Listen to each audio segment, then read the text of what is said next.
और खुदा की वचन हम लोग को यही चीज सिखा रहा है कि वो कह रहा है यिर्मयाह के पत्र 29:11 में कि मैं तेरे लिए योजना रखा, मैं तेरे लिए एक योजना रखा।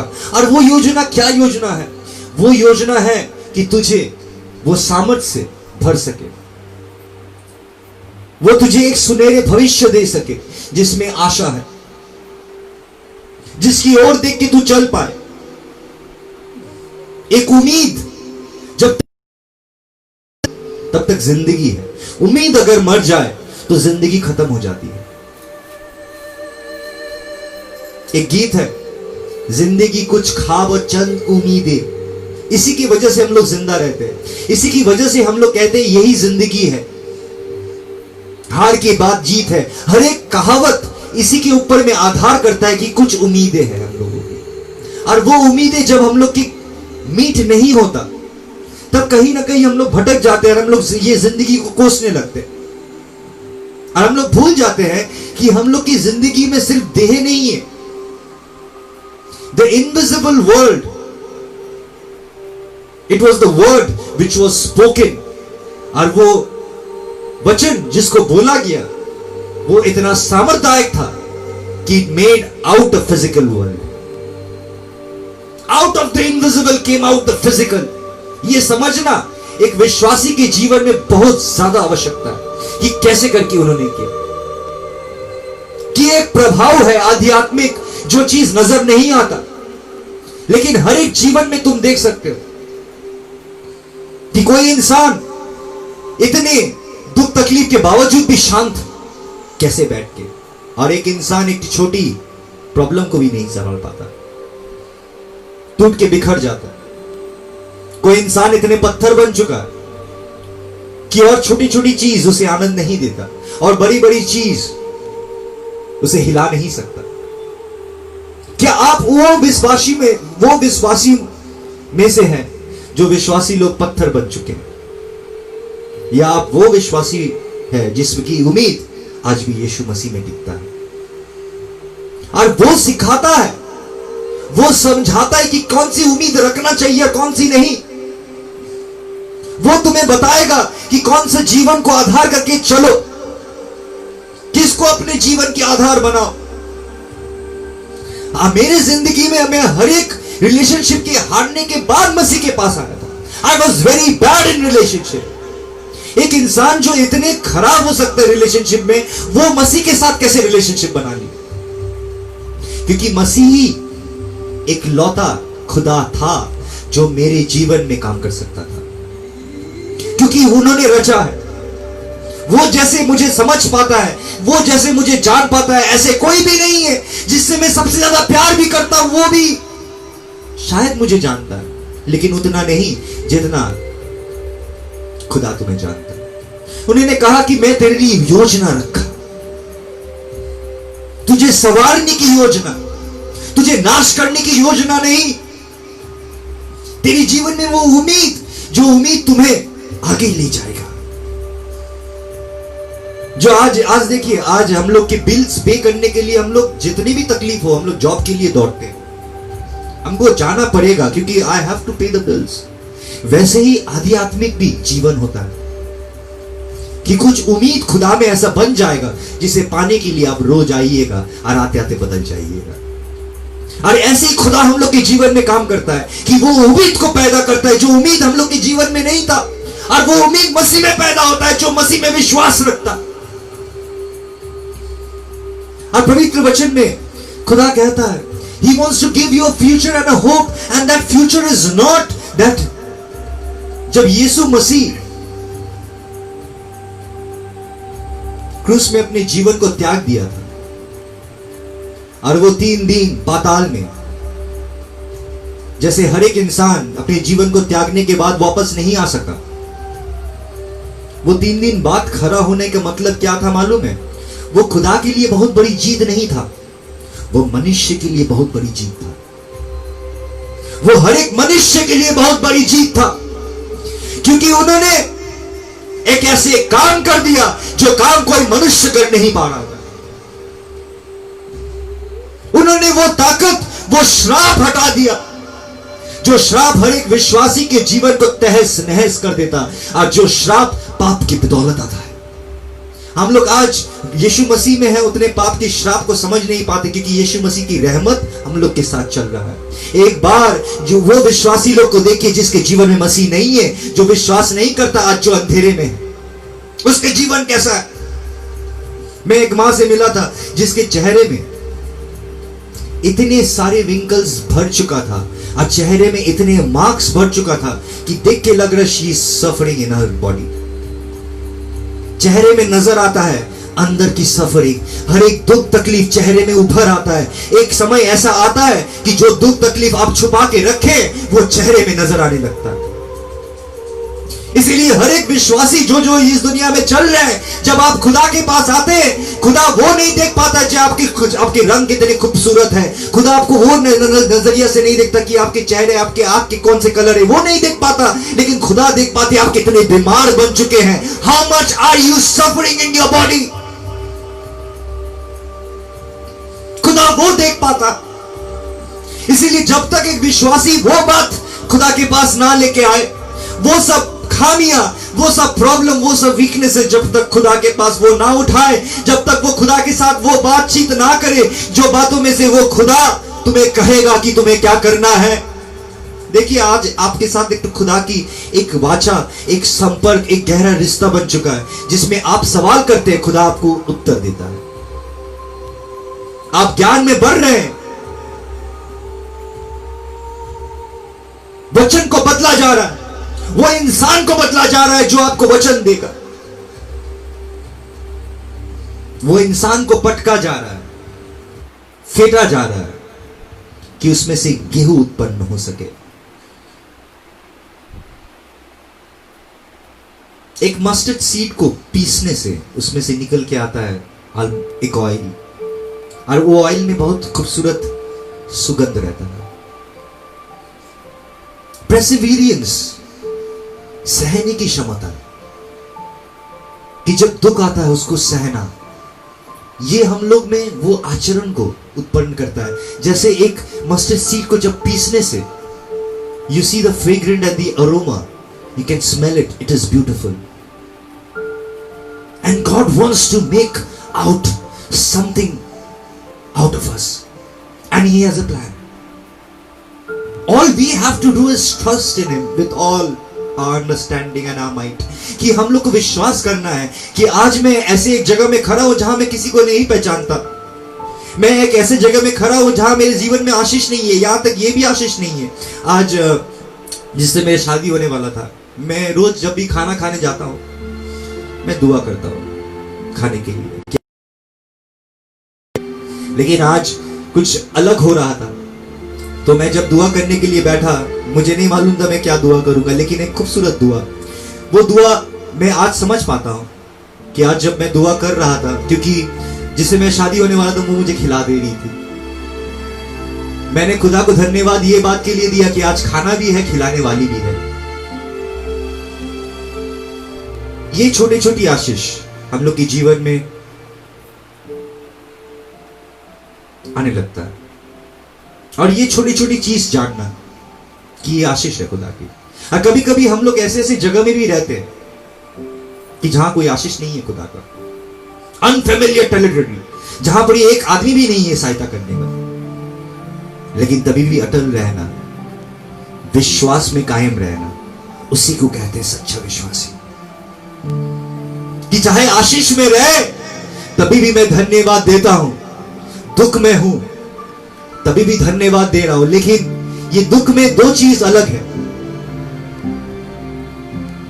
ये जीवन में दो चीज अलग है। एक दुख में धन्यवाद देना, वो भी खुदा समझता है, और एक आनंद के आंसू लेके धन्यवाद देना, वो भी खुदा समझता है। और ये दोनों में से एक रिश्ता बन जाता है हम लोग के खुदा के साथ, कि हम रोते रोते उनको धन्यवाद दिया, तकलीफ में उसको धन्यवाद दिया कि जितना था काफी था। इसीलिए हम लोग की नजरिया जीवन में कैसा है ये जानना बहुत जरूरी है। जैसा इंसान होता है वैसे इंसानियत का नजरिया भी होता है। आज मुझे मेरे भाई लोग पूछ रहा था कि कुछ कुछ उलझने ऐसा है हम लोग के जीवन में जो होते रहता है, जो चीज इंसान को बदल देता है, और वो एक चीज है नफरत। देखिए, नफरत खुदा भी करता है। खुदा भी कोई चीज ऐसा है जो नफरत हम लोग के अंदर में है। खुदा ने हम लोग के आचरण में दिया है। जो चीज को हम लोग पसंद करेंगे, कुछ चीज को हम लोग नफरत करेंगे, लेकिन सही चीज को नफरत करना गुनाह है। सही चीज को ठुकराना गुनाह है। इसीलिए जब हम लोग खुदा की योजना को ठुकराते हैं तो हम लोग वो गुनाह कर बैठते हैं जो गुनाह शैतान ने किया था। हम लोग को वो दंड मिलता है जो दंड शैतान को मिलने वाला।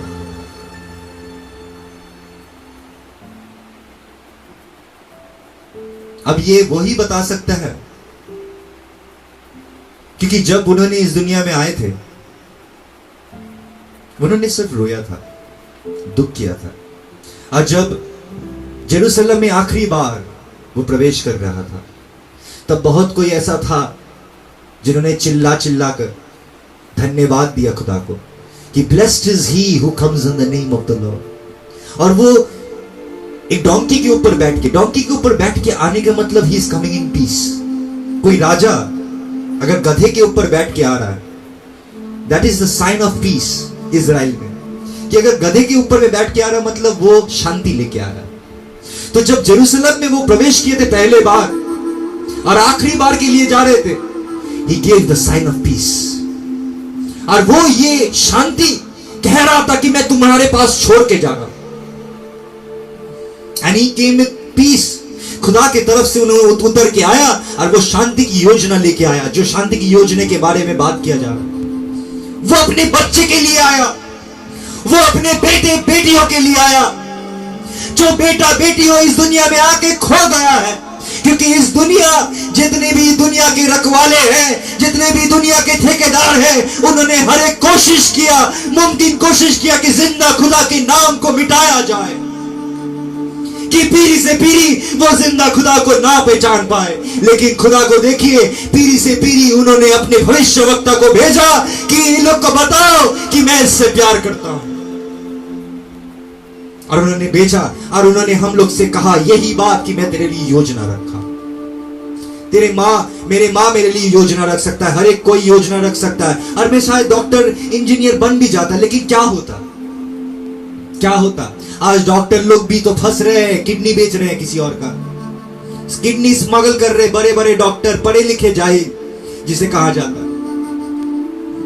चाइना में जितने एजुकेटेड डॉक्टर है, बच्चे लोग को किडनी निकाल के, गरीब लोग के किडनी निकाल के, इमिग्रेंट्स के किडनी निकाल के वो लोग बेच रहे हैं ब्लैक मार्केट में, कि उन लोग जेब भर सके। हम लोग डॉक्टर इसीलिए नहीं बने कि हम लोग सेवा कर सके, हम लोग डॉक्टर इसीलिए बनते कि हम लोग पैसा मोटा रकम कमा सके।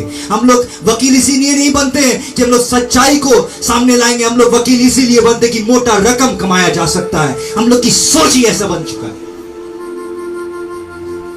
इसीलिए हम लोग अगर कुछ बन भी जाए तो क्या फायदा, क्योंकि इस दुनिया में तो अंधेरा ही अंधेरा, और ये अंधेरा दुनिया में अंधेरे की तरह ही चलना सब सोचता है कि लाभदायक है। लेकिन खुदा कह रहा है कि एक दुख उठाना है तुमको, चाहे तुम 100 दुख उठाओ, खुदा तुम्हारे हर एक दुख को हटा देगा, लेकिन एक दुख तो उठाओ, एक दुख तुम्हें उठाना है। अगर ये दुख उठा लिया तो हर एक दुख को खुदा हटा देगा तुम्हारी जिंदगी से, जो तुम्हें परेशान कर रहा है। और वो दुख है धार्मिकता की ओर बढ़ना, जब कोई नहीं चल रहा। खुदा जब पुकारा है तुम्हें नाम से, वो तो यही चाहता है कि जो जिसको मैं बेटा बोल के बुला रहा हूं, वो भी मेरे तरह बने जैसा मैं पवित्र हूं। इसीलिए हम लोग की पहली योजना ही पहले सिखाया, और यीशु मसीह यही सिखा रहा था कि be perfect as your heavenly father is perfect, कि पवित्र बनो जैसे तेरे स्वर्ग के पिता पवित्र है। यीशु मसीह ये बात हम लोगों को डायरेक्टली इसीलिए कहा क्योंकि उन्होंने कोई भेदभाव नहीं देखा। वो पिता को जानता था, वो मनुष्य को भी जानता था, और उन्होंने देखा कि इन लोग दोनों में कितना प्यार था। यीशु मसीह was that bridge to understand what God and man was. और उन्होंने वो समझा और उन्होंने उसको उठाया, इसीलिए उसको कहा गया कि इसमें मैं प्रसन्न हूं, क्योंकि वही एक लौता स्वर्ग में पाया गया जो जान पाया वो कितना प्यार करता है। और उसके प्यार में से हम लोग जान पाते कि वो हम लोगों के लिए एक सुनहरी भविष्य रखा है। पहले कोटेशन में हम लोग देखेंगे।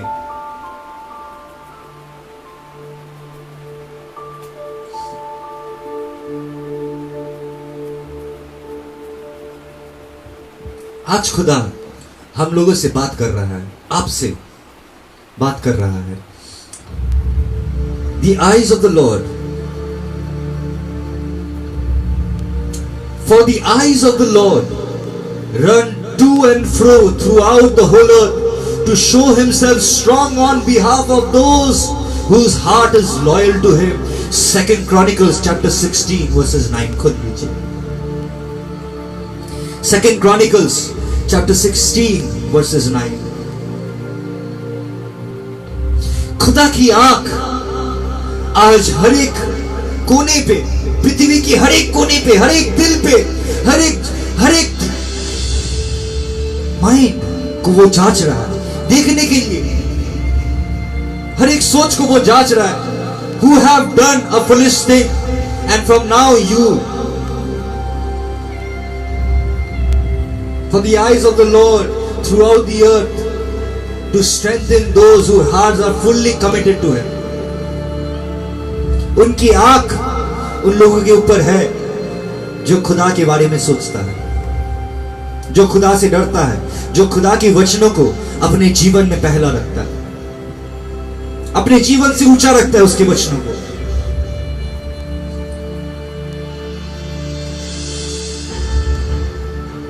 हम लोग जब किसी से शादी करते हैं तो शादी में देखिएगा कि मैरिज के प्रपोजल करने के लिए लड़का को एक रिंग लेके जाना पड़ता है। और जब वो डब्बा निकालता है, लड़की कहीं ना कहीं समझ जाती है कि ये मुझे शादी के लिए प्रपोज कर रहा है। वो डब्बा देख के फिर वो डब्बा खोलता है, उसमें से सोने की अंगूठी, लेकिन वो डब्बा देख के समझ जाता है कि शादी की नहीं होता लेके आया। वो अपने घुटने पे, he is already in the posture that he is gonna ask you out, वो शादी के लिए तुम्हें बुलाएगा। वैसे ही हम लोग के दिल में, हम लोग के सोच में जब वो वचन लिखना चालू कर देते हैं, हम लोग को देख के समझ में आता है कि हम लोग मसीह के हैं। हम लोग की हर एक पोस्चर, हम लोग की हर एक बातचीत, हम लोग के आचरण व्यवहार देख के समझ में आएगा कि ये मसीह का है, ये मसीह का है। हम लोग के जीवन में खुदा के वचन कह रहा है कि जो कोई भी कमिटेड है, हु इज लॉयल टू है, जो जानता है कि खुदा क्या पसंद करता है, क्या नहीं पसंद करता है, ध्यान रखता है, वचन कहता है कि उनकी आंख उनके ऊपर है। क्यों है? कि वो उसके ताकत दे सके, उसे तैयार कर सके, वो गिर ना जाए, उसे हानि ना पहुंचे, वो अपने आप को खत्म ना कर ले, लेकिन उसे एक ऐसा जीवन मिले कि वो आनंद करे। किसमें आनंद है? आपको दुखी करके खुदा आनंद नहीं कर सकता। कौन माँ बाप अपने बेटे और बेटी अगर दुखी है तो माँ बाप आनंद कर सकता है? वो माँ बाप नहीं कहलाता। खुदा ने हम लोग को ऐसा नहीं बनाया, क्योंकि खुदा खुद ऐसे नहीं है। उन्होंने हम लोगों को बनाया कि अगर बेटा तकलीफ में तो माँ बाप भी तकलीफ में होता है। तो आप अगर तकलीफ में, तो ये मत सोचिए कि खुदा आपका तकलीफ नहीं देख पा रहा है, वो देख पा रहा है, लेकिन वो आपसे कुछ कहना चाहता है। यही सबसे बड़ा बात है कि are you listening to him? क्योंकि वो कह रहा है, वो आज भी आपसे कह रहा है। जब आप कहीं और टाइम बिताते हैं तब भी वो आपसे कुछ कह रहा है, जब आप उसको भूल जाते तब भी वो आपसे कुछ कह रहा है। लेकिन हम आज जानना चाहते हैं कि किसी के पास वो कान है कि नहीं, कि वो सुन पाता है पवित्र आत्मा मंडली को क्या कह रहा है, वो क्या कहना चाहता है, क्या चीज के ऊपर वो ध्यान देने बोल रहा है आपको। इसीलिए जब एक विश्वासी ये निर्धारित करता है कि मैं ये दुख उठाऊंगा, जो दुख में मुझे अकेला चलना पड़े, क्योंकि मैं अच्छाई के खुदा की वचनों में चल रहा हूं, तो मुझे अकेला चलना पड़ेगा, ये दुख मैं उठाऊंगा क्योंकि मैं उससे प्यार करता हूं। जैसे एक शादीशुदा औरत दुख उठाती है वो पति के लिए जिसके साथ वो घर बनाना चाहती है, वैसे ही ये मंडली भी दुख उठाना पड़ेगा अगर वो मसीह को पाना चाहता है। और ये दुख है पवित्र बनने का दुख, कि मुझे वहां पहुंचना है, मुझे पवित्र बनना है, मुझे तैयार रहना है, मुझे सब हटाना है, बदलना है जो चीज उसे पसंद नहीं, दुआ करना है, रोना है, आनंद करना है।